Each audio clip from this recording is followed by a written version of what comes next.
निर्धन गरीब दिव्यांगों की सहायता के लिए करीब 39 साल पहले उदयपुर के कैलाश मानव ने नारायण सेवा संस्थान की स्थापना की थी।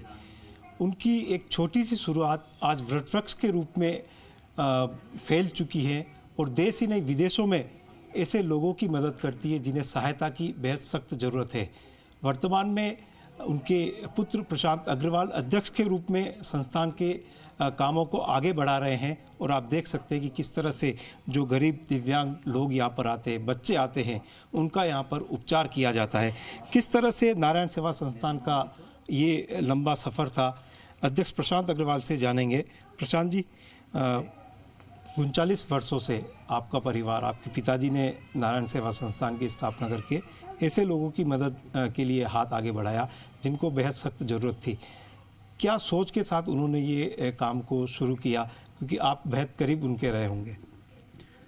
देखिए, हमारी दादी जी जब तक किसी को भोजन नहीं करा देती वो भोजन खुद भी नहीं करती थी और प्रायः गीता का पाठ करती थी। वो निरक्षर थी, पढ़ी लिखी नहीं थी, लेकिन श्रीमद् भगवत गीता का पाठ करती थी। और हमारे दादाजी शंकर भगवान के भक्त थे, तो उन्होंने एक मंदिर की नींव भी रखी, मंदिर बनाया। हम भिंडर के रहने वाले हैं, तो दादाजी ने अपरिग्रह जिंदगी भर रखा कि किसी चीज़ का कोई संग्रह नहीं किया, न धन बनाया, और वो भक्ति भाव में बहुत ज़्यादा समर्पित थे शंकर भगवान के प्रति, और दादी जी सेवा भाव में समर्पित थी।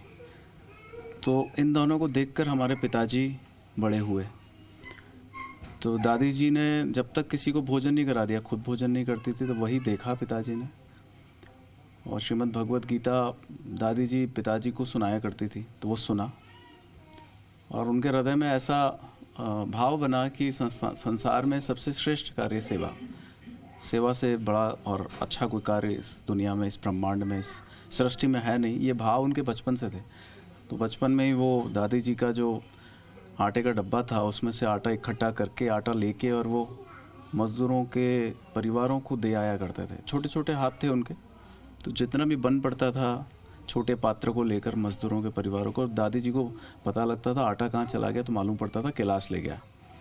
और कई बार जो रोटी वो बना के रखती थी, वो भी पिताजी रोटी ले जाके मज़दूरों के बच्चों को खिला दिया करते थे। बचपन से उनकी भाव सेवा के काफ़ी ज़्यादा रहे। फिर वो बड़े हुए, तो चूँकि परिवार को पालना है, तो उन्होंने एक रिडेक्स बुक सर्विस करके एक दुकान की भिलवाड़ा में। रिडेक्स बुक सर्विस बुक स्टॉल की एक दुकान थी, लेकिन उसमें उनका भाव ये था कि मैं किताबें पढ़ूं भी, क्योंकि पढ़ने का शौक़ उनको बहुत ज़्यादा था, और मैं उसको विक्रय भी करूं। तो उन्होंने किताबें बहुत पढ़ी, बहुत सारी किताबें पढ़ी। रामायण को उन्होंने कई बार पढ़ लिया, श्रीमद् भगवत गीता को उन्होंने कई बार पढ़ लिया, कल्याण को वो इतना बार पढ़ लिया कि उनको सारे शब्द, सारे वाक्य बहुत ज़्यादा। गीता प्रेस गोरखपुर के वो बहुत ज़्यादा मुरीद रहे, और उनको साकेत, मैथिली शरण गुप्त जी की लिखी हुई साकेत उनको कंठस्थ है शुरू से एंड तक। कुछ लाइनें उसकी जो हमें सुनाया करते थे, हमें भी याद है कि एक बार कौशल्या माता जी और सीता माता जब साथ में बैठे थे, तो मैथिली शरण गुप्त ने उनके बैठे हुए और उनके परिवार की व्यवस्थाओं के बारे में चित्रण खड़ी लाइनों में साकेत में इस प्रकार से किया है कि गोल गोल गोरी बाहें, दो आँखों की दो राहें, भाग सुहाग पक्ष में थे, अंचल बद्ध कक्ष में थी कमलासी कल्याणी, वाणी में वीणा पाणी, माँ क्या लाऊं रह रह कर, पूछ रही थी रह रह कर, तभी अतुल उत्साह भरे, थे दोनों के हृदय हरे, दोनों शोभित थी ऐसी मैना और उमा जैसी। ये कौशल्या और सीता माता के वहाँ बैठे हुए वातावरण का जिक्र है इसमें, कि वो दोनों क्या कर रही थी, कैसी लग रही थी। और सीता माता माँ से पूछ रही थी मैं क्या लाऊं, और वो जैसे एक सुशील बहू होती है, वैसी सीता माता, कौशल्या माता की सुशील बहू थी। ये तमाम चीज़ें जो है वो हुई है।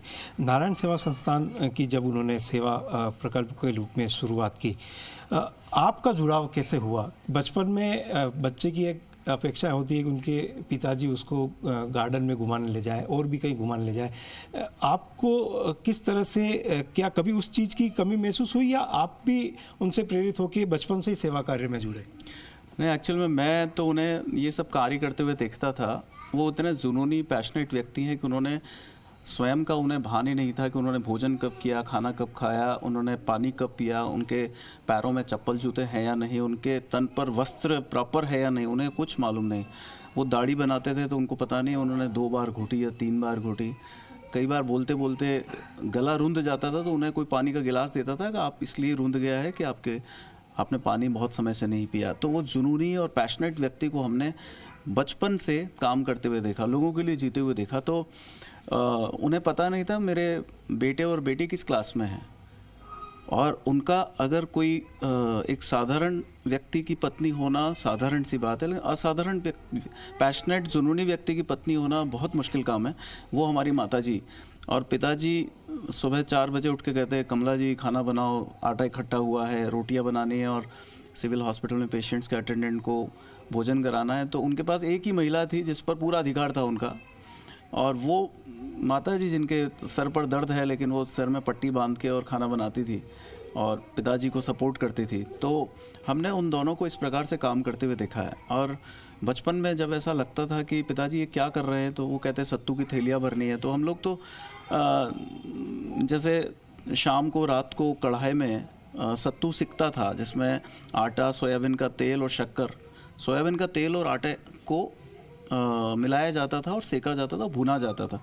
उसके बाद ठंडा करके उसमें शक्कर मिला के और हम सत्तू बनाते थे। और सत्तू को अकाल के दिनों में 1987 में राजस्थान में बहुत भारी अकाल पड़ा, उसमें पौष्टिकता बहुत होती है और बच्चे कुपोषण का शिकार हो गए थे। पूरे आदिवासी बाहुल हमारा मेवाड़ है, आसपास के गांवों में लोग मर रहे हैं, बच्चे मृत्यु के काल के ग्रास बन रहे हैं। वहाँ जाकर हम सत्तू खिलाते थे बच्चों को, उनको कुपोषण से मुक्त कराने के लिए प्रयास करते थे। तो मैंने बचपन में उनको काम करते हुए देखा, मैंने और मेरी सिस्टर ने। तो हमें लगा कि इससे श्रेष्ठ कोई कार्य हो नहीं सकता। जैसे एक बिजनेसमैन का बेटा बिजनेसमैन होता है, सर्विस क्लास का बेटा सर्विस क्लास होता है, वैसे ही एक सोशल वर्कर का बेटा सोशल वर्कर ही होगा। तो हमने बस सामाजिक सेवा के क्षेत्र में सबसे श्रेष्ठ कार्य हमें समझ में आया उनके कार्य करने की विधि से।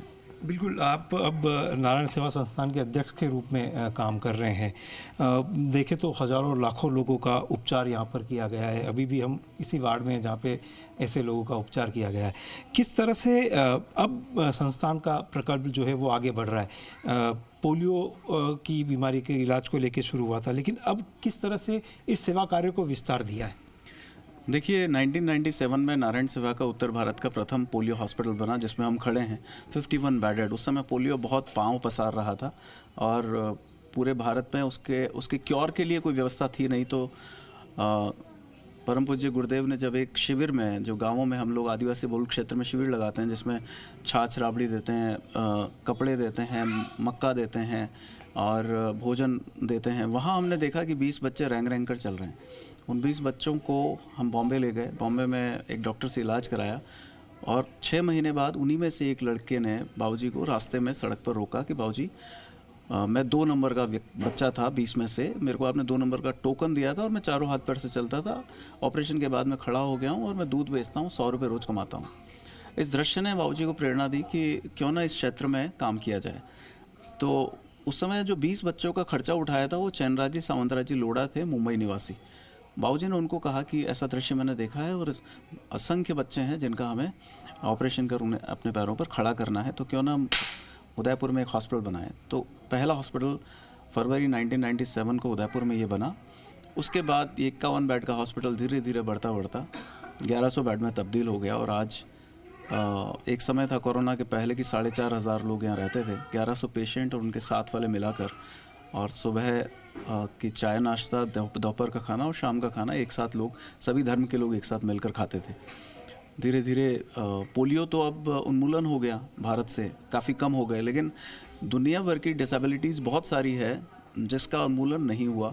माँ के पेट से बच्चे आते हैं। अब जैसे ये बच्चा मैं दिखाना चाहूँगा, इस बच्चे का देखेंगे आप तो एक पैर मुड़ा हुआ है, दोनों पैर मुड़े हुए हैं, क्लब फुट है, और ये माँ के पेट से ही इसी प्रकार से निकला है, यहीं से चलता है ये बच्चा।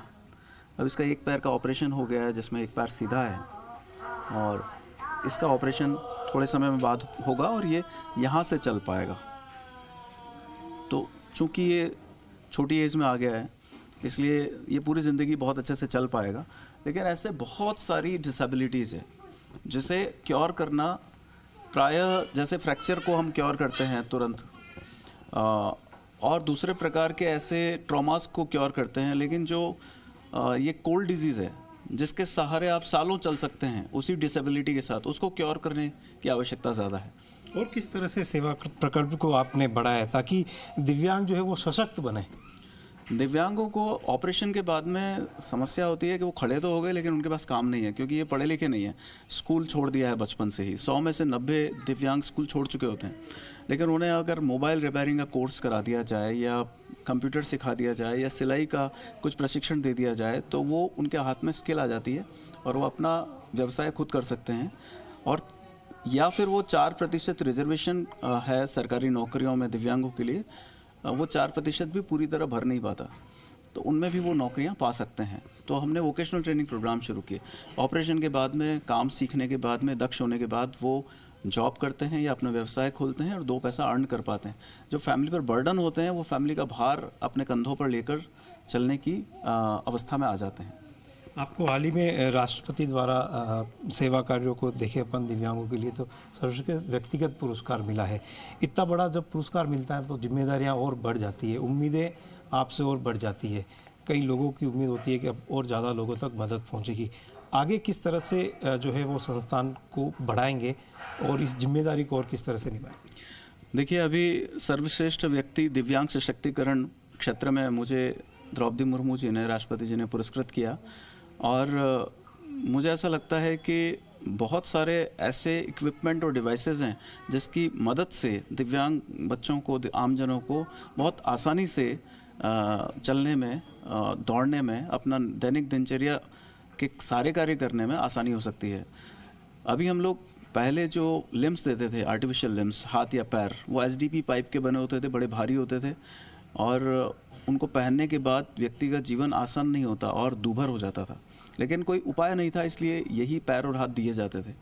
लेकिन अब हमने मॉड्यूलर आर्टिफिशियल लिम्ब देना शुरू किया, जो मल्टीनेशनल कंपनीज 1 लाख रुपए में पैसे वाले लोगों को प्रोवाइड करती है। वो नारायण सेवा संस्थान निःशुल्क बनाकर हमारे गरीब निर्धन दिव्यांग भाई बहनों को प्रोवाइड करा रही है। और वो पूरे भारत ही नहीं, विश्व के उन गांवों में जाकर हम दे रहे हैं जहां व्यक्ति को आवश्यकता है, उसको आना नहीं पड़े, हम जाएं, कुआं प्यासे के पास जाए योजना के तहत।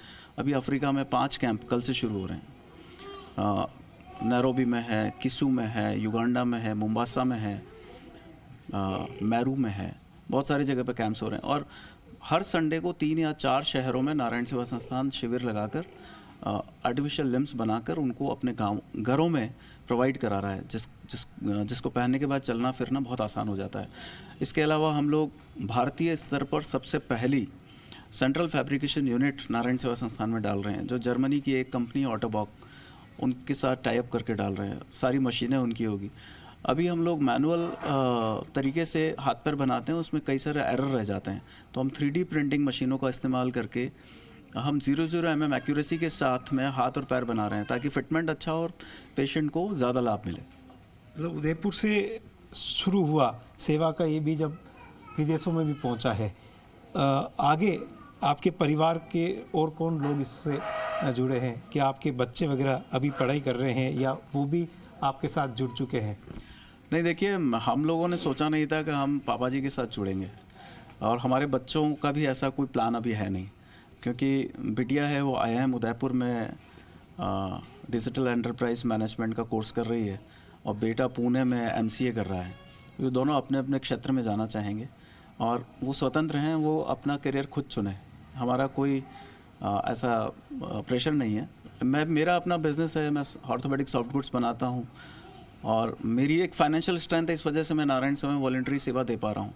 वो भी फाइनेंशियल स्ट्रेंथ पा लें, उसके बाद जो समय बचता है वो नारायण सेवा संस्थान या ऐसे सेवा कार्यों के लिए वो प्रदान करें, ये मैं सोचता हूँ। बहुत बहुत बधाई आपको इस सेवा कार्य के लिए। उम्मीद करते हैं कि ज़्यादा से ज़्यादा लोगों तक आप मदद पहुँचाएं। धन्यवाद। तो आप थे नारायण सेवा संस्थान के अध्यक्ष प्रशांत अग्रवाल, जिन्होंने नारायण सेवा संस्थान के 39 साल के इस सफ़र के बारे में विस्तार से बात की और किस तरह से आने वाले वर्षों में नारायण सेवा संस्थान अपने सेवा कार्यों का देश ही नहीं विदेशों में विस्तार करेगा, इसके बारे में भी जानकारी दी। कैमरा सहयोगी विजय करण के साथ अविनाश जगनावत, जी मीडिया, उदयपुर।